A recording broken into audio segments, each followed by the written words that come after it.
इतिहास इयत्ता 12वी प्रकरण 1 युरोपातील प्रबोधन आणि विज्ञानाचा विकास 15व्या ते 16व्या शतकाच्या दरम्यान युरोपामध्ये प्रबोधन ही संज्ञा अस्तित्वात आली.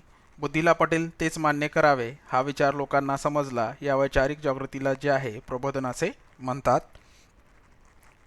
रॉजर बेकर म्हणतात, स्वतःच्या बुद्धीवर विश्वास ठेवा, केवळ इतर कुणी सांगतो म्हणून त्यावर अवलंबून राहू नका. नमस्कार, मी देव बिरादर आपल्या सर्वांचं यूट्यूबच्या चॅनलमध्ये हार्दिक स्वागत करतो. आतापर्यंत आपण इतिहासाच्या व्हिडिओ नोट श्रृंखलेमध्ये इयत्ता 5वी ते इयत्ता 11वी पर्यंतच्या सर्व पाठांचं जे आहे सर्व स्पर्धात्मक परीक्षेच्या दृष्टीने अभ्यास केलेला आहे. या व्हिडिओ नोट श्रृंखलेमध्ये आजपासून आपण इयत्ता 12वीच्या इतिहासातील प्रकरणाचा जो आहे तो अभ्यास करणार आहोत. युरोपमध्ये मध्ययुगाच्या अखेरच्या टप्प्यात जे आहे प्रबोधन, भौगोलिक शोध व धर्मसुधारणेची चळवळ या घटनांमुळे जो आहे आधुनिक युगाचा पाया घातला गेला. या काळाला जे आहे प्रबोधन युग असे म्हणतात. आणि मागे म्हटल्याप्रमाणे बुद्धीला पटेल तेच मान्य करावे हा विचार जो आहे लोकांना समजला आणि या वैचारिक जागृतीला जे आहे प्रबोधन असे म्हणतात.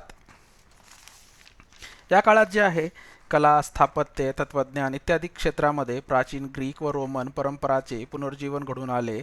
मात्र प्रबोधन केवळ जे आहे प्राचीन परंपरांचे पुनर्जीवन नव्हते. प्रबोधनाने जे आहे सर्वांगीण प्रगतीला चालना दिली आणि नवयुगाची सुरुवात झाली. म्हणजेच काय, याच कालखंडामध्ये वेगवेगळे शोध लावले गेले. गॅलिलिओ किंवा इतर काही शास्त्रज्ञ जे आहेत, जोहानेस गुटनबर्ग, त्यानंतर जे आहे स्टीम इंजिनाचा शोध याच कालखंडात लागला असल्यामुळे जे आहे की या प्रबोधनाने जे आहे सर्वांगीण प्रगतीला जे आहे चालना दिली आणि नवयुगाची सुरुवात झाली.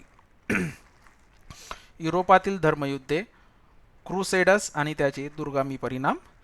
जेरुसलेम आणि बेथलहॅम ही शहरे ज्यू, ख्रिश्चन आणि इस्लाम या धर्मांच्या अनुयायांसाठी अत्यंत पवित्र आहेत. 11व्या शतकात ही शहरे जे आहेत इस्लामी सत्ताधीशांच्या ताब्यात होती.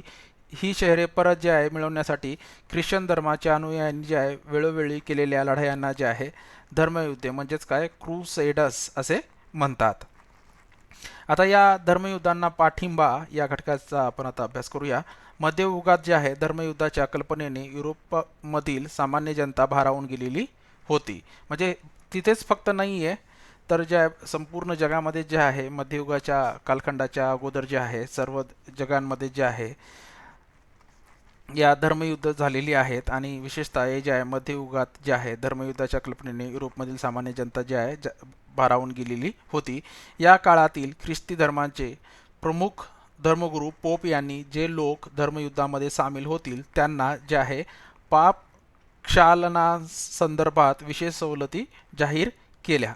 आणि आपण भारताचा इतिहासाचा अभ्यास करताना देखील पाहिलं होतं की जेव्हा इंग्रजांनी जे भारतामध्ये जेव्हा आले होते तेव्हा देखील जे आहे धर्मपरिवर्तनाशी संबंधित त्यांनी विविध योजना ज्या आहेत ते भारतामध्ये देखील चालवलेल्या होत्या. त्यामुळे जनतेने या युद्धांमध्ये मनापासून सहभाग घेतला. युरोपातील सामाजिक राजकीय पार्श्वभूमी या युद्धांना कारणीभूत झाली. रोमन सम्राटांना जे आहे धर्मयुद्धाच्या आधारे सिरिया आणि आशिया मायनर येथे स्वतःची सत्ता प्रस्थापित करायची होती. इटली या देशातील व्हेनिस आणि जिनोवा या व्यापारी शहरांमधील धनिकांना जे आहे मध्य आशियात बाजारपेठा प्रस्थापित करायच्या होत्या. यासारख्या विविध कारणांनी जे आहे युरोपमधील सत्ताधारी आणि व्यापारी यांना जे आहे धर्मयुद्धांना यांनी पाठिंबा दिला. म्हणजेच काय, तर हे जे धनिक जे होते यांचा जो आहे या मागचा जो स्वार्थ जो होता या धर्मयुद्धांना पाठिंबा देण्याचा हे त्याचा मुख्य हेतू होता. इसवी सन 1096 मध्ये पहिले धर्मयुद्ध झाले. दुसऱ्या धर्मयुद्धाच्या दरम्यान जो आहे पोप युजिनियस तिसरा याने जे आहे फ्रेंच राजा 7वा लुई आणि जर्मन सत्ताधीश तिसरा कॉन्रॅड यांना मदतीस घेतले. तुर्कांनी त्यांचा पराभव केला. इजिप्तचा प्रमुख सलादिन याने जे आहे इसवी सन 1187 मध्ये जेरुसलेम जिंकून घेतले. एकूण 9 धर्मयुद्ध झाली. या धर्मयुद्धांचा शेवट झाला तरी जे आहे जेरुसलेम आणि त्याच्या परिसरातील प्रदेश हा इस्लामी सत्तांच्या ताब्यात राहिला होता. या धर्मयुद्धाच्या अपयशाचे कारण काय होती हे आता आपण जाणून घेऊयात. युरोपातील धर्मयुद्धामध्ये ख्रिस्ती धर्म मोद्यांना अपयश आले, कारण पोप आणि युरोपातील सत्ताधीश यांनी जे आहे या युद्धांना संकुचित हेतूंनी पाहिले. धर्मावरील कमी झालेली श्रद्धा, युरोपातील विविध राजांमधील एकीचा अभाव, पोप व जर्मन सम्राटांमधील वितुष्ट म्हणजे वैर्य समानता नसणे, वायझॅन्टाईन सम्राटाच्या सहकार्याचा अभाव या बाबी ज्या आहेत धर्मयुद्धाच्या अपयशास कारणीभूत ठरल्या होत्या. या धर्मयुद्धाचे युरोप तसेच जगावरती काय परिणाम झाले आता हे आपण जाणून घेऊया. काही इतिहासकारांच्या मते जे आहे धर्मयुद्धामुळे सरंजामशाहीचा अस्त झाला, लोकांची जे आहे पोपवरील श्रद्धा कमी झाली, मध्य आशियाबरोबर वाढलेल्या व्यापारामुळे जे आहे इटली आणि जर्मनीतील शहरांना जे आहे नवी क्षेत्रे खुली झाली, नवा व्यापारी वर्ग जे आहे उदयाला आला. आता आपण जे आहे इथे आपण स्पर्धात्मक परीक्षेच्या दृष्टीने याचा अभ्यास करत असल्यामुळे जे आहे जे महत्त्वाचे मुद्दे आहेत त्या मुद्द्यांचाच फक्त आपण या व्हिडिओ नोट श्रृंखलेमध्ये आपण त्याचा समावेश करणार आहोत. आता आपण युरोपातील प्रबोधनाचा काळ या घटकाचा अभ्यास करूया. 14वे शतक हा प्रबोधनाचा आरंभ, तर 15वे ते 16वे शतक जे आहे प्रबोधनाचा उत्कर्ष काळ समजला जातो. उत्कर्ष काळ म्हणजे या काळामध्ये प्रबोधन जे आहे ते एका उच्चतम सीमेवरती पोहोचलेलं होते. या 300 वर्षात जे आहे बुद्धिवाद आणि वैज्ञानिक विचारसरणीवर आधारित असलेल्या संस्कृतीचा पाया घातला गेला. या कालखंडात माणसाच्या बुद्धीला, प्रतिभेला आणि जीवन पद्धतीला नवी दिशा मिळाली. विश्वाची रहस्ये वैज्ञानिक पद्धतीने कशी उलगडता येतात हे समजून घेण्यास लोकांना जे आहे स्वारस्य म्हणजे इंटरेस्ट निर्माण झाले. काव्य, नाटक, साहित्य इत्यादी क्षेत्रामध्ये आजवर दुर्लक्षित राहिलेले विषय जे आहे हाताळण्यात येऊ लागले. विज्ञानात जे आहे नवे नवे प्रयोग करण्यास सुरुवात झाली. आता ह्या ज्या बाबी इथं आपण जे हायलाईट केलेल्या आहेत त्या बाबींवरती आयोग जो आहे प्रश्न विचारू शकतो आणि याचा आपण एक आढावा म्हणून जे आहे ते आपण पाहू शकतो की आता इथे उदाहरणार्थ जसं इसवी सन 1543 मध्ये निकोलस कोपर्निस याने ग्रहमाला पृथ्वी केंद्रित नसून सूर्य केंद्रित आहे असे प्रतिपादन केले. तर असेच प्रश्न जे आहेत पाठ्यपुस्तकाच्या स्वाध्यायाच्या ह्याच्यामध्ये देखील विचारण्यात आलेले आहेत. त्याचप्रमाणे देखील आयोग देखील जे आहे त्याचा प्रश्न विचारू शकतं. आता इथे आपण पाहू शकतो ग्रहमाला सूर्य केंद्रित आहे असे प्रतिपादित करणारा शास्त्रज्ञ, असं मी फक्त एक उदाहरण दिलं. आता इथं वराहमिर यांनी लिहिलेला ग्रंथ जो आहे आपल्याला हे एक भारतीय म्हणून माहीतच आहे, याला बृहत संहिता असे म्हणतात. याचा आपण जो आहे आढावा पुढे या प्रकरणामध्ये घेणारच आहोत. तर ही जी हायलाईट केलेली पॉईंट्स आहेत ते स्पर्धात्मक परीक्षेच्या दृष्टीने अत्यंत महत्त्वाची आहेत. एवढेच इथे सांगण्याचा आशय. विश्वाच्या अस्तित्वाचा विचार करताना पूर्वी ईश्वर हा केंद्रबिंदू होता, आता मात्र जे आहे मानव हा या विचाराचा केंद्रबिंदू बनला. हे जे आहे प्रबोधनाचं एक मुख्य जे आहे वैशिष्ट्य आपण याला म्हणू शकतो. यालाच मानवतावाद असे म्हणतात. या काळात धाडसी दर्यावर्तींना म्हणजे समुद्रामध्ये बोट टाकून जाणे आणि विविध प्रदेशाचा शोध मोहिमा घेणे यांना जे आहेत समुद्रामध्ये सफर करणाऱ्यांना किंवा प्रवास करणाऱ्यांना दर्यावर्दी असे म्हणतात. शोधण्यासाठी युरोपीय राजकर्त्याकडून जे आहे प्रोत्साहन मिळाले. पाहिलेल्या प्रदेशातील वनस्पती, फळे, फुले, झाडे, नवनवे प्राणी इत्यादी शस्त्रास्त्रे आणि त्याची माहिती या दर्यावर्दींनी जे आहे आपल्या मायदेशी नेली. इसवी सन 1543 मध्ये निकोलस कोपर्निस याने जे आहे ग्रहमाला पृथ्वी केंद्रित नसून सूर्य केंद्रित आहे असे प्रतिपादन केले. आणि आपण गुप्त घराण्याचा अभ्यास करताना पाहिलं होतं की हे सर्वप्रथम जे आहे आर्यभट्ट यांनी देखील जे आहे प्राचीन भारताच्या इतिहासात देखील सांगितलेलं आपल्याला आढळून येतं. इसवी सन 1609 मध्ये गॅलिलिओने जे आहे अधिक सुधारित दुर्बीण तयार केली. या दुर्बिणीमुळे जे आहे खगोल संशोधनाला गती मिळाली. कोपर्निस आणि केपलर यांच्या संशोधनाला जे आहे गॅलिलिओने वैज्ञानिक पद्धतीच्या आधारे जे आहे पुष्टी दिली. त्यामुळे ज्या विज्ञानाच्या क्षेत्रातील संशोधनाला जे आहे चालना मिळाली. इथे आपण गॅलिलिओ बद्दलची थोडक्यात माहिती घेऊयात, कारण की गॅलिलिओ वरती देखील जे आहे आयोग प्रश्न विचारू शकतो आणि याचे योगदान जे आहे विज्ञानाच्या क्षेत्रामध्ये फार मोठे आहे. गॅलिलिओ याने निरीक्षण करणे व सिद्धांत मांडणे अशी तर्कशुद्ध पद्धती रूढ केली. त्यामुळे गॅलिलिओला जे आहे आधुनिक प्रायोगिक विज्ञानाचा जनक म्हणतात. तर आधुनिक विज्ञानाचा जनक कोणाला म्हणतात तर मानतो गॅलिलिओ. भिन्न वजनाच्या वस्तूंचा खाली पडण्याचा वेग सारखाच असतो.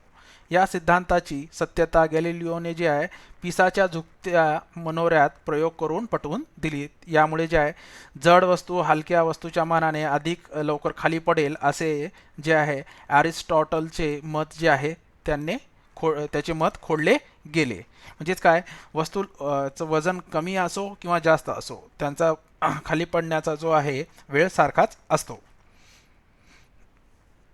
गॅलिलिओने जे आहे सुधारित दूरदर्शक म्हणजेच काय दुर्बीण बनवून मोठी क्रांती घडवून आणली. सुरुवातीच्या काळातील दुर्बिणीची क्षमता जी आहे वाढविण्यात जे आहे गॅलिलिओला यश आले. याचा फायदा दर्यावर्दींना मिळाला.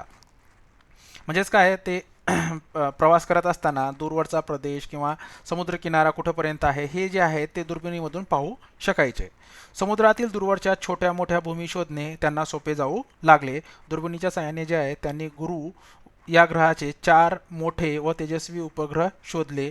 चंद्र गुळगुळीत व स्वयंप्रकाशी असल्याचे अरिस्टॉटलचे मत गॅलिलिओने जे आहे सादर खोडले. चंद्रावर डोंगर व दऱ्या असून तो सूर्यप्रकाशाच्या परावर्तनाने प्रकाशतो हे गॅलिलिओने जे आहे सिद्ध केले. सूर्याला स्वतःभोवती फेरी मारण्यास 27 दिवस लागतात असेही गॅलिलिओने जे आहे सांगितले होते. त्यामुळे या बाबी ज्या आहेत ते आपल्याला विज्ञानामध्ये आपण पाहू शकतो याला किती महत्त्व आहे. गॅलिलिओ हा सूर्यावरील डागांचे निरीक्षण करणारा पहिला शास्त्रज्ञ होता असे मानले जाते. गॅलिलिओच्या आधी अनेक शतकांपूर्वी जे आहे सूर्यावरील डागांचा म्हणजेच काय तमसलीलक चा उल्लेख भारतातील वराहमिहीर यांनी लिहिलेल्या बृहत्संहिता या ग्रंथात आढळतो. हेही लक्षात घेण्याजोगे आहे. आणि आपण मागे म्हटल्याप्रमाणे गुप्त घराण्याचा शी संबंधित इतिहासाच्या घटकांचा अभ्यास करताना देखील आपण याचा मागोवा घेतलेला आहे. बंदुकीची दारू आणि छपाई या शोधांमुळे ज्या युद्धतंत्र आणि ज्ञानाचा प्रसार यात आमूलाग्र बदल घडून आले. जर्मनीतील जोहानेस गुटेनबर्ग याने ज्या इसवी सन 1440 मध्ये छापखाना सुरू केला. आणि जर कुठल्याही तुम्ही स्पर्धात्मक परीक्षेची दृष्टीने अभ्यास करत असताल तर सर्वात प्रथम छापखाना कुठे आणि कोणी केला हा प्रश्न जे आहे तुम्ही वारंवार कुठे ना कुठे वाचलेलाच असेल.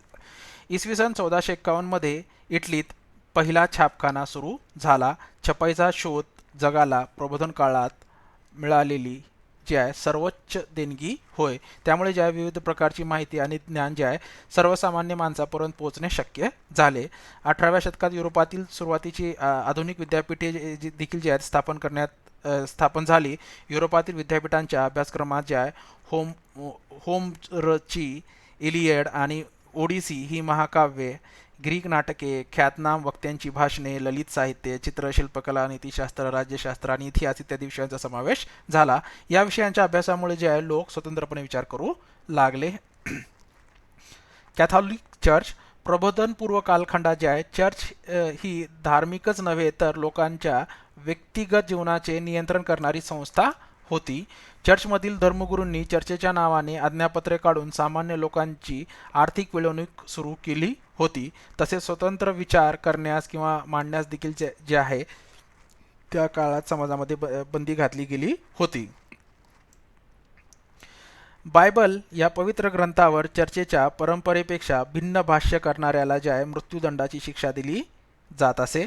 या सगळ्यांच्या विरोधात जे आहे आवाज उठवण्यासाठी प्रबोधन काळातील मानवतावादी विचारसरणीने जे आहे योग्य ती पार्श्वभूमी तयार केली. आधुनिक विज्ञान प्रत्यक्ष जे आहे अनुभवाच्या निष्कर्षावर आधारलेल्या वैज्ञानिक पद्धतीद्वारे जे आहे माणूस सत्याचे आकलन घेऊ लागला. हाच जो आहे आधुनिक विज्ञान युगाचा पाया होय.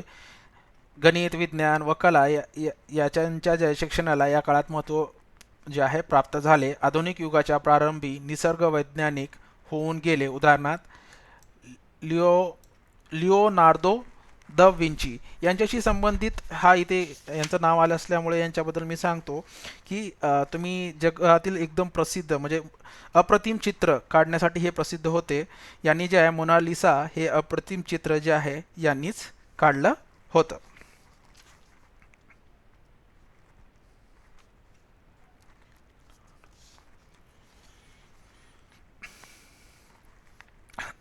कला प्रबोधन काळात विज्ञानाचा प्रभाव जे आहे कला क्षेत्रावरही पडला. याच कालखंडात जे आहे किमया या नावाने ओळखल्या जाणाऱ्या शास्त्रातील गुणवाद कमी होऊन ते जे आहे वैज्ञानिक पायावर उभे राहिले. त्याचे रूपांतर जे आहे रसायनशास्त्र या वैज्ञानिक शाखेत झाले. प्रबोधन कालखंडात जे आहे किमया शास्त्रातील प्रगतीमुळे खनिजांचे स्रोत आणि मूलद्रव्ये या संबंधीच्या ज्ञानात जे आहे भर पडली. यातूनच जे आहे तैल रंगात रंगवलेले फलक तयार करण्यास सुरुवात झाली. म्हणजे आता रंगामध्ये जे फलक आपण आता जे फ्लेक्स जे वगैरे बघतो याची सुरुवात जी आहे ती याच प्रबोधन कालखंडामध्ये झाल्याचं आपल्याला आढळून येतो. वैज्ञानिक पद्धतीने केलेल्या निसर्ग निरीक्षणामुळे जे आहे निसर्गाचे सूक्ष्म चित्रण करणे तसेच वैज्ञानिक पद्धतीच्या निरीक्षणातून मनुष्याच्या शरीर रचनेची वैशिष्ट्ये दर्शवणाऱ्या आकृती चित्रित करणे सुलभ झाले. या संदर्भात लिनार्दो दा विंची आणि मायकल अँजेलो यांचे काम महत्त्वाचे आहे.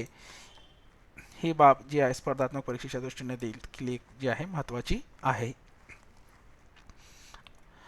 आता आपण इथं विज्ञानाचा विकास या घटकाचा अभ्यास करणार आहोत.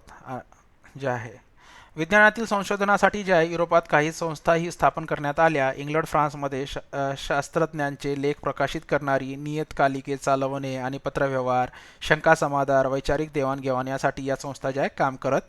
त्यामध्ये जे आहे रोममधील अकॅडमी ऑफ द लिंक्सन अकॅडमी आणि फ्लॉरेन्समधील अकॅडमी फॉर एक्सपेरिमेंट, लंडनमधील royal society for improving natural knowledge, फ्रान्समधील फ्रेंच अकॅडमी ऑफ सायन्स इत्यादी संस्था महत्त्वाच्या होत्या. विविध क्षेत्रातील वैज्ञानिक शोध ह्या बाबी देखील ज्या आहेत सर्व स्पर्धात्मक परीक्षेच्या दृष्टीने अत्यंत महत्त्वाच्या आहेत. होकायंत्र, दुर्बीण, सूक्ष्मदर्शन यंत्र, तापमापक यंत्र तसेच भारमापक यंत्र याचा शोध याच काळात लागला. सूक्ष्मदर्शक यंत्रामुळे जे आहे सूक्ष्मजंतूचा अभ्यास करणे सोपे झाले, ज्याला आपण मायक्रोस्कोप असे देखील आज त्या संज्ञेने त्याला संबोधत असतो. रॉबर्ट बॉईल याने जे आहे वायूचे घनफळ त्यावरील दाबाच्या व्यस्त प्रमाणात बदलते हे जे आहे हे शोधून काढले. हायड्रोजन, नायट्रोजन, ऑक्सिजन या वायू संदर्भात संशोधन सुरू झाले. भौतिक क्षेत्रात जे आहे उष्णता, ध्वनी यांच्या अभ्यासाला प्राधान्य मिळाले. प्राणीशास्त्रामध्ये जे आहे प्राण्यांची वर्गवारी केली गेली. वस्त्रोद्योग इंग्लंडमध्ये जे आहे लोकरीपासून वस्त्र विणवणे हा व्यवसाय जे आहे पूर्वांपार चालत आलेला होता. हा व्यवसाय जो आहे घरगुती स्वरूपाचा होता. इसवी सन 1738 मध्ये जॉन के याने धावता धोटा तयार केला. म्हणजे या धोट्यांमुळे जे आहे वस्त्र विणण्याच्या कामाची गती वाढली. त्याच्या पुढचा टप्पा म्हणजे आहे स्पिनिंग जेनी या यंत्राने गाठला. इंग्लंडमधील जे आहे जेम्स हारग्रीव्हज याने जे आहे स्पिनिंग जेनी नावाचे यंत्र तयार केले. या यंत्रावर एकाच वेळी सुताची 8 रिले लावता येऊ लागली. त्यामुळे जे आहे कामातील श्रम कमी झाले आणि जे आहे कामाचा वेग वाढला. इसवी सन 1769 मध्ये रिचर्ड आर्कराइट याने सूत काटण्यासाठी जे आहे सुधारित यंत्र बनवले. या यंत्राद्वारे जे आहे अधिक पिळदार आणि मजबूत धागे जे आहे वेगाने तयार होऊ लागले. इसवी सन 1779 मध्ये जे आहे सॅम्युअल क्रॅम्प्टन याने म्यूल नावाचे सुधारित सूत कताई यंत्र तयार केले. या यंत्रामुळे वस्त्र बनवण्याच्या कामाचा वेग जवळपास 200 पटीने वाढला. त्यामुळे ही देखील बाब जी आहे स्पर्धात्मक परीक्षेच्या दृष्टीने महत्त्वाची आहे. आणि आपण जेव्हा या पाठ्यपुस्तकाच्या आधारावर विचारलेले काही प्रश्न जेव्हा आपण स्वाध्यायामध्ये पाहणार आहोत तेव्हाही आपण पाहू की याच्यावरती देखील जे आहे तिथे प्रश्न विचारलेला आहे. इसवी सन 1785 मध्ये एडमंड कार्टाराइट याने ज्या यंत्रमाग बनवला. इसवी सन 1793 मध्ये कॉटन जीन नावाचे यंत्र तयार झाले. या यंत्राद्वारे जे आहे कापसापासून सरकी वेगाने वेगळी करता येणे शक्य झाले. धातुविज्ञान इंग्लंडमध्ये लोखंडाच्या खाणी होत्या. तिथे मिळणाऱ्या लोहखनिजांपासून जे आहे शुद्ध लोखंड निर्माण करण्याच्या तंत्रात सुधारणा करण्याची गरज होती. म्हणजे कच्च्या मालापासून पक्का माल करण्यासाठी जे आहे नेहमी सुधारणेची आवश्यकता असते आणि तिथे सुधारण्यासाठी स्कोप असतो. हे खनिज उतरवण्यासाठी जे आहे लाकडाऐवजी दगडी कोळसा वापरण्यात येऊ लागला. त्यामुळे जे उच्चतम तापमान असणाऱ्या भट्ट्या तयार करता आल्या. परिणामी लोखंडाचे उत्पादन वाढले. पुढे जे आहे कोळशाच्या भट्ट्या रशीत व्यवस्थितपणे तापवणे आणि कोळशाच्या भट्टीत हवा खेळवणे हे या कामासाठी ही जी आहे स्वतंत्र यंत्रे निर्माण केली गेली. याच दरम्यान जे आहे 1783 मध्ये लोखंडाचा रस साच्यात ओतून लोखंडी पट्टिका उदाहरणार्थ रेल्वे रूळ तयार करण्याची पद्धत आली. 1865 मध्ये लोखंड रसाचे जे आहे रूपांतर पोलादात करण्याच्या प्रक्रियेचा शोध लागला आणि धातू उद्योग जो आहे बदलून गेला. यंत्राचा उपयोग एका क्षेत्रात जे आहे एका यंत्राचा शोध लागला की माणसे तेच यंत्र दुसऱ्या क्षेत्रात कसे वापरता येईल याचा विचार करायला लागतात.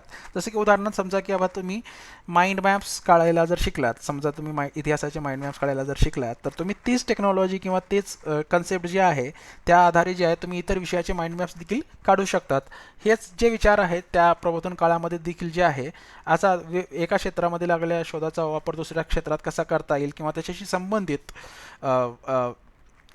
काय म्हणतात मशीन कशी बनवता येईल यावरती लोक विचार करू लागले. यातूनच जे आहे नवी नवी यंत्रे तयार झाली. इसवी सन 1783 मध्ये बेल याने जे आहे रोलर सिलेंडर प्रिंटिंग म्हणजे कापडावरील छपाईसाठी जे यंत्र वापरले जाते या यंत्राची निर्मिती केली. 1809 मध्ये बुटाचे आतील तळवे आणि टाचा एकत्र जोडण्याचे काम यंत्राद्वारे केले जाऊ लागले.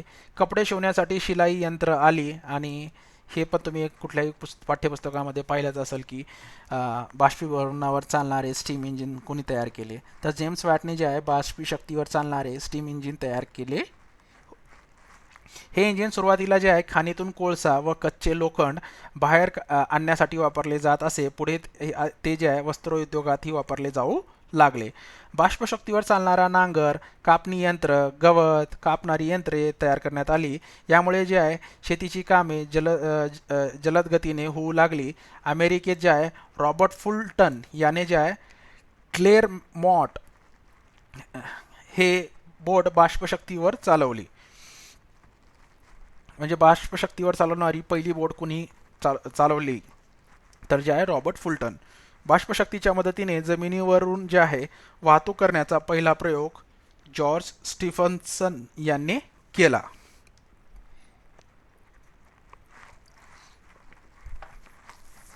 याच कालखंडात जे आहे बाष्पशक्तीवर चालणारे आगगाडीचे इंजिन ही जे आहे तयार करण्यात आले. लिव्हरपूल ते मँचेस्टर हे अंतर जे आहे या रेल्वे इंजिनाने पार पाडले. तसं आपण भारतामध्ये जेव्हा रेल्वेची सुरुवात झाली तर भारतामध्ये रेल्वे कुठून कुठे वाहिली किंवा धावली हे आपल्याला माहिती आहे. तर हे मध्ययुगाच्या कालखंडामध्ये जेव्हा प्रबोधनाचा काळ लागला किंवा या स्टीम इंजिन्सचा शोध लावा तेव्हा सर्वप्रथम रेल्वे कुठून कुठे पाहिली हे देखील एक महत्त्वाचा घटक आहे. पुढे रेल्वे सेवा विस्तारली. युरोपमध्ये रेल्वे सुरू झाल्यामुळे तेथील प्रवासाचा वेळ कमी झाला. या सगळ्या ज्या आहेत शोधांमुळे इंग्लंडमधील व्यापाऱ्यांना इतर देशांमध्ये त्यांच्या वसाहती प्रस्थापित करण्यास मदत झाली. आता आपण भौगोलिक शोध व शोधक 13वे ते 19वे शतक या घटकाचा अभ्यास करणार आहोत आणि यामध्ये काही व्यक्तींची नावं आलेली आहे. तिथे त्या बाबी ज्या आहेत त्या बाबींवरती आयोगाने वारंवार प्रश्न विचारलेला आहे. मार्को पोलो या इटालियन प्रवाशाने जे आहे युरोपला सर्वप्रथम चीनची आणि आशिया खंडातील इतर देशांची ओळख करून दिली. त्यामुळे जगाच्या इतिहासात देखील मार्को पोलो याचं नाव जे आहे एक अतिशय महत्त्वाचं नाव आहे. मार्को पोलो याने जे आहे चीनमध्ये कुबलाई खान या राजाच्या दरबारात तो राहिला होता. तेथे त्याने जे आहे मंगोलियन आणि चीनी भाषांचा अभ्यास केला. इन बबुता आणि मार्को पोलो, इन बबुता हे सर्व जे प्रवासी जे आहेत ते भारतात देखील येऊन गेलेले आहेत. आपण राजा हर्षवर्धन गुप्त घराण्याचा अभ्यास करताना देखील याबद्दलची माहिती थोडक्यात थोडीफार घेतलेली आहे. विविध कारणासाठी भारत, मालदीव, सुमात्रा, चीन, स्पेन, सार्डिनिया, पूर्व व पश्चिम आफ्रिका या प्रदेशात ज्या इयन बबुता फिरला. हा मध्ययुगातील प्रसिद्ध प्रवासी होता. आणि हा सारगी सफरीचा म्हणजे प्रवासाचा मार्ग कसा होता हे इथे जे आहे ते छायाचित्रामध्ये दाखवलेलं आहे. ते थोडक्यात तुम्ही पाहू शकता. हेनरी द नॅव्हिगेटर 15व्या शतकातील पोर्तुगालच्या या राजपुत्राने जे आहे युरोपातील अज्ञात प्रदेश शोधण्यास प्रोत्साहन दिले. यातूनच ज्या आफ्रिकेच्या जवळ असलेल्या मॅन्डेरा आणि ॲझोरेस या दोन द्वीप समूहाचा शोध लागला. हे दोन्ही द्वीप समूह जे आहे पोर्तुगीजांच्या अंतर्गत असलेल्या स्वायत्त प्रदेश आहेत. म्हणजेच काय, आज ही जे प्रदेश जे आहेत हे पोर्तुगीजांच्या अधीन येतात. पोर्तुगीजांनी जे आहे आफ्रिकेतील लोक युरोपात आणले आणि त्यांना गुलाम बनवले. आफ्रिकेत मिळालेले सोने त्यांनी आपल्या मायदेशी आणले. बार्थोलोम्यू डायस पोर्तुगालचा राजा जे आहे दुसरा जॉन याच्या आज्ञेनुसार जे आहे डायस मोहिमेवर निघाला आणि आफ्रिकेचे दक्षिण टोक त्याला सापडल्यावर त्याने या भागाला प्रथम केप ऑफ स्टॉमर्स म्हणजे वादळांचे भूशीर असे नाव दिले. आता केप ऑफ स्टॉमर्सला काय म्हणतात असा देखील आयोग प्रश्न विचारू शकतो. पुढे ते बदलून जे आहे केप ऑफ गुड होप म्हणजे आशेचे भूशीर असे करण्यात आले. आणि याच्याबद्दल आणखी एक विशेष महत्त्वाची बाब म्हणजे आफ्रिका खंडाला वळसा घालणारा तो पहिला दर्यावर्दी होता.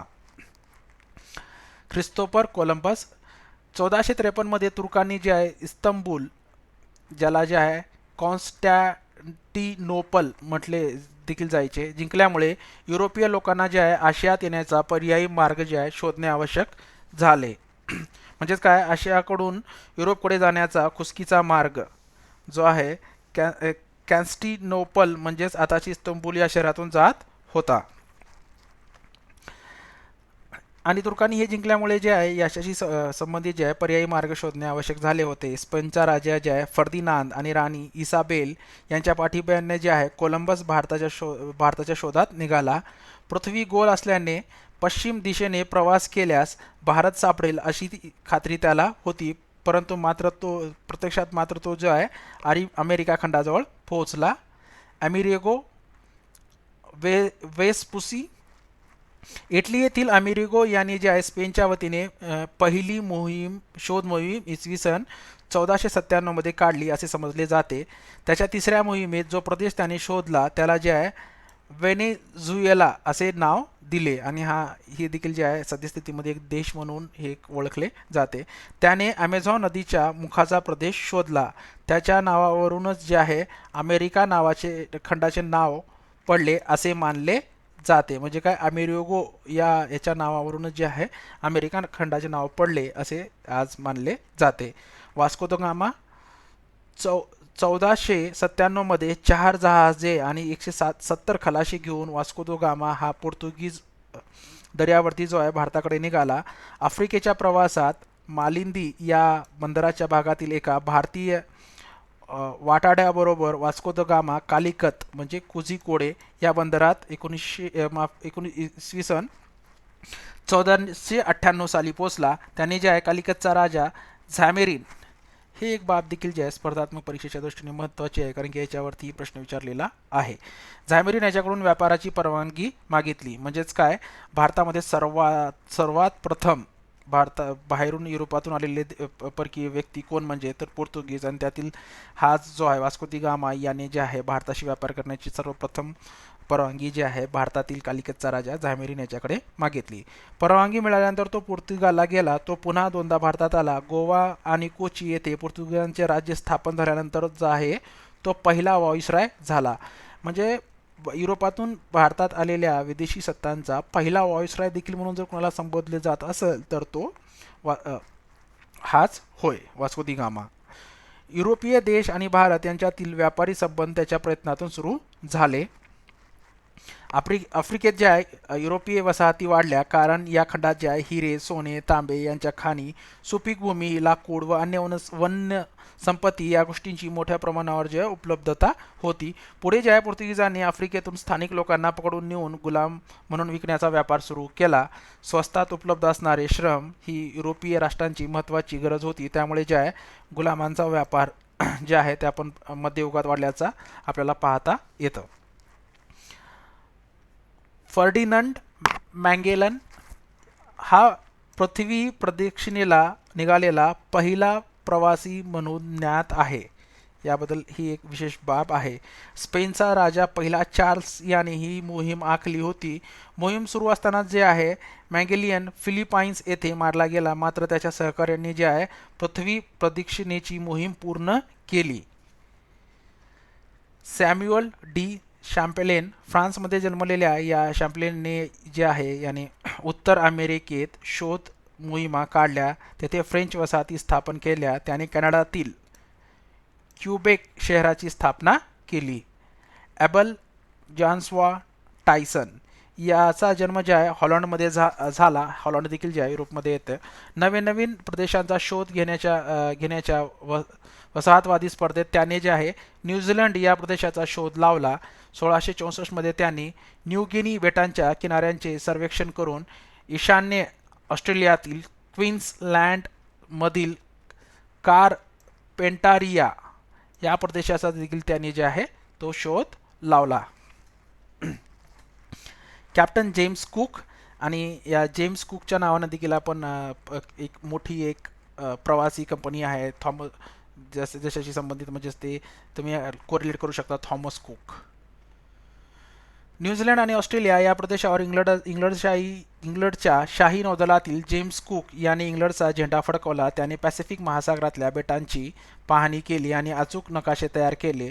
त्या 3 वर्षात कॅप्टन कुक याने जे आहे 60,000 सागरी मैल प्रवास केला. म्हणजे त्या कालखंडामध्ये 60,000 सागरी मैल प्रवास करणे म्हणजे किती एक अद्भुत शैली किंवा एक अचिव्हमेंट होते. लुई अँटिनो द बोगनविले हा फ्रेंच दर्यावर्दी जो होता तो पॅसिफिक महासागर पार करून ताहिती येथे पोचला. या प्रवासाचे वर्णन करणारे वॉयजेस अराउंड द वर्ल्ड हे पुस्तक त्याने जे आहे 1771 मध्ये लिहिले. याच पुस्तकातील माहितीच्या आधारे जे आहे 19व्या शतकात फ्रेंच मिशनरी ताहिती येथे पोचल्या. त्यांनी या भागात जे आहे फ्रेंच वसाहतीची स्थापना केली. पॅसिफिक महासागरातल्या एका बेटाला आणि फुल वेलीला जे आहे बोगनवल असे त्याचे जे आहे नाव दिलेले आहे. मंगो पार्क स्कॉटलंडचा रहिवासी असणारा मुंगो पार्क त्याच्या पश्चिम आफ्रिकेतील शोध मोहिमेसाठी प्रसिद्ध आहे. त्याने जे आहे 1795 मध्ये मंगो पार्क याने जे आहे नायजर नदीच्या प्रवाहाचा जो आहे मागोवा घेतला होता. ही बाब देखील जी आहे स्पर्धात्मक परीक्षेच्या दृष्टीने महत्त्वाची आहे. अल्बेरुनी गझनीच्या सुलतान महमूद बरोबर जे आहे भारतात आला होता. त्याने जे आहे पृथ्वीचा व्यास मोजण्याचा प्रयत्न केला. अक्षांश रेखांश ठरवण्याची त्याची पद्धत बिनचूक होती. त्याच्या काळाच्या संदर्भात विचार करता हे काम अत्यंत कठीण होते. त्याने जे आहे पृथ्वीचा गोल नकाशा तयार केला. औद्योगिक क्रांती म्हणजे काय? हस्तोद्योगाकडून यांत्रिक उत्पादनाकडे झालेले संक्रमण, म्हणजेच काय हाताने करायच्या कामाच्या ऐवजी जे आहे मशीनद्वारे काम करणे. 18व्या आणि 19व्या शतकात बाष्पशक्ती आणि जलशक्ती यांचा उपयोग करून ज्या उत्पादनाच्या प्रक्रियेत यंत्राचा उपयोग करण्यास युरोपमध्ये सुरुवात झाली. आणि औद्योगिक क्रांती घडून येण्यासाठी जे आहे भांडवलशाहीचा विकास होणे आवश्यक होते. भांडवलशाही अर्थव्यवस्थेत जे आहे उद्योगधंद्याची मालकी किंवा उद्योगधंद्यात गुंतवणूक करण्यासाठीचे भांडवल ज्याच्याकडे आहे असा भांडवलदार वर्ग जो आहे अस्तित्वात आला. लोकांना लागणाऱ्या वस्तू कमी किमतीत तयार करणे, अशा वस्तूंची किंमत कमी ठेवण्यासाठी श्रमाचा मोबदला कमी देणे, अधिकाधिक नफा मिळवणे अशी या भांडवलशाहीची ज्या अर्थव्यवस्थेची वैशिष्ट्ये असतात. आणि या भांडवलशाही अर्थव्यवस्थेत जे आहे खाजगी मालकी उत्पादकाला जे आहे वस्तूचे उत्पादन करून तिची किंमत ठरवणे तसेच नफ्याचे प्रमाण ठरवणे याचे स्वातंत्र्य आणि उपभोक्त्याला निवडीचे स्वातंत्र्य यासारख्या गोष्टी अंतर्भूत असतात. इंग्लंडमध्ये जे आहे औद्योगिक क्रांती घडून येण्यासाठी अनुकूल पार्श्वभूमी होती. तेथे जे आहे लोखंडी आणि कोळशाचे साठे मोठ्या प्रमाणात उपलब्ध होते. त्याचप्रमाणे जे आहे दमट हवामानामुळे जे आहे सुती धागे बनवणे तुलनेने सोपे जाते. त्यामुळे जे आहे सुती कापडाचा उद्योग येथे भरभराटीस आला. आणि विशेष करून जे आहे मँचेस्टर हे जे इंग्लंडमधील एक शहर आहे, हे शहर जे आहे या कपडा उद्योगासाठी जे आहे त्या कालखंडामध्ये सर्वात प्रसिद्ध शहर होते. इंग्लंडच्या ताब्यात वसाहतींचा मोठा प्रदेश होता. उत्पादनासाठी लागणारा कच्चा माल या प्रदेशातून मोठ्या प्रमाणात आयात करणे इंग्लंडला सहज शक्य झाले. नाविक सामर्थ्याच्या जोरावर हा कच्चा माल जो आहे प्रक्रिया करून पुन्हा पक्क्या मालाच्या रूपात इंग्रजांच्या ताब्यात असलेल्या वसाहतींमध्ये विक्रीसाठी पाठवला येऊ लागला, म्हणजेच बोटींचा वापर करून. कच्चा माल घेऊन जाणे आणि बोटींच्या द्वारे जे आहे ते पक्का माल घेऊन त्या वसाहतींमध्ये विकणे आणि नफा प्राप्त करणे. मिळणाऱ्या नफ्यातून इंग्लिश व्यापाऱ्यांना जे आहे मोठ्या प्रमाणावर अतिरिक्त भांडवल उपलब्ध झाले. याच्या जोडीला कमी मोबदल्यात कामगारांचे श्रम उपलब्ध असल्याने जे आहे वस्तूच्या किमती प्रमाणाबाहेर वाढू न देणे शक्य झाले. या पार्श्वभूमीवर जे आहे इंग्लंडमध्ये औद्योगिक क्रांतीची सुरुवात झाली. या औद्योगिक क्रांतीचे भारतावर दूरगामी परिणाम झाले. घरगुती उद्योगधंद्याचा ऱ्हास झाला. भारतातील कापड उद्योग देखील मंदावला आणि भारतामध्ये जे आहे हातावरती कापड मिळवण्याचा उद्योग जो आहे फार हा मोठा होता. परंतु या मशिनरीवरून बनवण्यात आलेले कपडे भारतात आणले जायचे आणि स्वस्त प्रमाणात किमतीत जे विकले जायचे. सरकारचे आर्थिक धोरण भारतापेक्षा इंग्लंडच्या हिताचे झाले. रेल्वे वापरात आल्यामुळे जे आहे युरोपीय राष्ट्रांना माल भारतात खेडोपाडी नेणे सोपे झाले. यातूनच जे आहे भारताचे आर्थिक शोषण झाले. आर्थिक राष्ट्रवाद. औद्योगिक क्रांतीनंतर युरोपात आर्थिक राष्ट्रवाद पुढे आला. आर्थिक राष्ट्रवादात आपल्या राष्ट्राच्या आर्थिक विकासाला प्राधान्य देण्याबरोबर आपल्या प्रतिस्पर्धी राष्ट्राची आर्थिक नाकेबंदी करणे आवश्यक झाले. म्हणजेच काय, आपण इतिहासामध्ये मध्ययुगाचा अभ्यास करताना देखील काही व्हिडिओजमध्ये पाहिलं आहे की हे फ्रेंच, पोर्तुगीज, स्पॅनिश या लोकांमध्ये जे आहे बेल्जियमचे काही लोक यांच्यामध्ये जे आपण पाहिलं की यांच्यामध्ये व्यापारासाठी चुरस निर्माण झाली होती आणि हे एकमेकाचे जे आहेत ते कॉम्पिटिटर्स बनले होते. स्पर्धक राष्ट्राच्या व्यापारावर आर्थिक निर्बंध कसे घालता येतील याचा विचार होऊ लागला. आयात निर्यातीवर बंदी, इतर राष्ट्रांच्या मालावर जबर जकात आकारणी, परदेशात आपली प्रतिस्पर्धी राष्ट्र जेथे वसाहत स्थापन करत आहेत तेथे आपल्याही वसाहती स्थापन करणे, प्रसंगी प्रतिस्पर्ध्यांविरुद्ध युद्ध करणे या गोष्टींचा ज्या आर्थिक राष्ट्रवादात समावेश होतो. औद्योगिक क्रांतीने ज्या अतिरिक्त उत्पादनाला जन्म दिला त्याच अतिरिक्त उत्पादनाने जे आहे आर्थिक राष्ट्रवादाला आणि पर्यायाने जे आहे साम्राज्यवादाला जे आहे बळ पुरवले. यातून जे आहे भांडवलदारांसाठी नव्या बाजारपेठा मिळवणे, कच्च्या मालाची पुरवठा केंद्र शोधणे, त्याचा अविरत पुरवठा चालू ठेवणे, यासाठी जे आहे अधिकाधिक गुंतवणूकदारांना जे आहे आकर्षित करणे, या गुंतवणूक अबाधित राखणे असे चक्र सुरू झाले. त्यासाठी जे आहे वसाहतींचे शोषण करणे झाले. टोकाचा राष्ट्रवाद, औद्योगिकरण, वंशश्रेष्ठत्वाच्या कल्पना, आक्रमक प्रवृत्ती यामुळे जे आहे साम्राज्यवाद अधिकच वाढीस गेला. यातूनच जे आहे इंग्लंड, फ्रान्स, बेल्जियम, जर्मनी इत्यादी राष्ट्रांनी जे आहे कित्येक लक्ष चौरस मैल प्रदेश आपल्या साम्राज्याला जोडला. याबद्दलची माहिती जी आहे आपण पुढील पाठामध्ये युरोपीय वसाहतवादाविषयी या प्रकरणामध्ये देखील घेणार आहोत. युरोपीय वसाहतवाद या प्रकरणात आता आपण मागे म्हटल्याप्रमाणे या स्वाध्यायामध्ये पाहणार आहोत की आयोग कुठल्या प्रकारचे प्रश्न विचारू शकतो आणि कशा बाबी आपल्याला लक्षात राहिल्या पाहिजेत. जसं की इसवी सन 1440 मध्ये आपण पाहिलं होतं की जे आहे जोहानस गुटेनबर्ग जर्मनी यांनी जे आहे या म्हणजे गुटेनबर्ग इथे थोडक्यातच नाव दिलं आहे. तर यांनी जे आहे जर्मनीमध्ये जे आहे सर्वप्रथम छापखाना सुरू केला होता. इसवी सन 1609 मध्ये डॅडॅशने अधिक सुधारित दुर्बीण तयार केली. तर आपण पाहिलं होतं की ही गॅलिलिओनी जी आहे ती सुधारित दुर्बीण तयार केली होती. आफ्रिका खंडाला वळसा घालणारा पहिला दर्यावधी होता. आपण याबद्दल देखील माहिती घेतलेली होती. तो म्हणजे जो आहे बार्थोलोमेव डायस. आता इथे आयोग अशा प्रकारे देखील प्रश्न विचारू शकतो की पुढील संचामधील ब गटातील चुकीची जोडी दुरुस्त करून लिहा. आता जॉन के यांनी आपल्याला माहिती आहे की धावता धोटा याचा शोध लावला होता. सॅम्युअल क्रॅम्प्टन यांनी जे आहे म्यूल नावाचे सुधारित यंत्र तयार केले होते, not the cotton gins. Edmund Cartwright यांनी जे आहे यंत्रमाग जे आहे तयार केले होते, यांनी यंत्रमाग बनवला होता. आणि जेम्स वॅट यांनी जे आहे स्टीम इंजिन तयार केले होते. आणि अजून काही प्रश्न जे आहेत इथं दिलेली आहेत ती म्हणजे आधुनिक विज्ञानाचा जनक आपण पाहिले होतं, याला गॅलिलिओ याला म्हणतात. ग्रहमाला सूर्यकेंद्रित आहे असे प्रतिपादित करणारा शास्त्रज्ञ म्हणजेच काय, निकोलस कोपर्निस हा होय. त्यांनी इसवी सन 1543 मध्ये असे विधान केले होते. वराहमीर यांनी लिहिलेला ग्रंथ आपण पाहिलं होतं बृहत संहिता. आणि गॅलिलिओच्या अनेक वर्ष पूर्वी म्हणजे अनेक शतके पूर्वी यांनी जे आहे सूर्यावरील डागांचा उल्लेख या बृहत संहिता या ग्रंथात केला होता. त्यानंतर आता जे तुम्ही जर तुमच्या स्वतःच्या नोट्स बनवत असाल तर तुम्ही असं भौगोलिक शोध कोणी कसा लावला याचं जे आहे असे देखील तुम्ही नोट्स काढू शकता. तर आता आपण इथे पाहूयात मार्को पोलो. तर मार्को पोलो हा कोण होता, तर इटालियन प्रवासी. याने जे आहे युरोपला चीनची आणि आशिया खंडातील इतर देशांची सर्वप्रथम ओळख करून दिली होती. मंगो पार्क यांनी आपण पाहिलं होतं की नायजर नदी प्रवाहाचा मागोवा घेतला होता. हेनरी द नॅव्हिगेटर यांनी जे आहे आफ्रिकेच्या जवळ असलेल्या मॅन्डेरा व ॲझोरेस या दोन द्वीपसमूहाचा शोध लावला होता. आणि एबल टायसन याने जे आहे न्यूझीलंड आणि पेंटारिया प्रदेशाचा जो आहे शोध लावला होता. हा व्हिडिओ तुम्हाला कसा वाटला, या व्हिडिओमध्ये सांगितलेल्या नोट्स तुम्हाला किती उपयुक्त वाटल्या हे आम्हाला कमेंट बॉक्समध्ये कमेंट करून नक्की कळवा. आणि जर तुम्ही अजून आपल्या यूट्यूब चॅनलला सबस्क्राईब केलेले नसाल तर सबस्क्राईब करायला आणि बेल आयकॉनला क्लिक करायला विसरू नका, जेणेकरून अशाच उपयुक्त व्हिडिओची माहिती सर्वप्रथम आपल्यापर्यंत नोटिफिकेशनद्वारे पुरवली जाईल. धन्यवाद.